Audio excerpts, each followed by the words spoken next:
Hello friend, কেমন আছো তোমরা সবাই? আশা করি অনেক ভালো আছো আর আমিও অনেক ভালো আছি।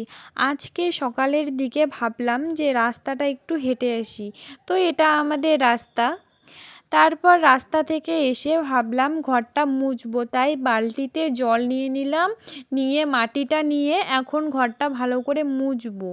কয়দিন হয়ে গেল, তো কুয়াশা ঠান্ডার জন্য কিছু কাজ করা যায় না। তো আজকে একটু রোদ উঠছে, ভাবলাম একটু কাজ করি। তো দেখো ঘরটা মুছে কি সুন্দর লাগছে, একদম নতুন নতুন। তারপর ঘর মুছে আমি ভাত বসাই দিয়েছিলাম। আমার ভাতটা প্রায় সিদ্ধ হয়ে গেছে।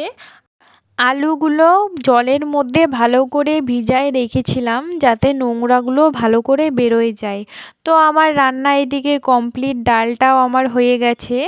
তো এখন ডালটা আমি নামিয়ে নিচ্ছি। ভিডিওটা কেমন হয়েছে অবশ্যই জানাতে ভুলো না। টাটা।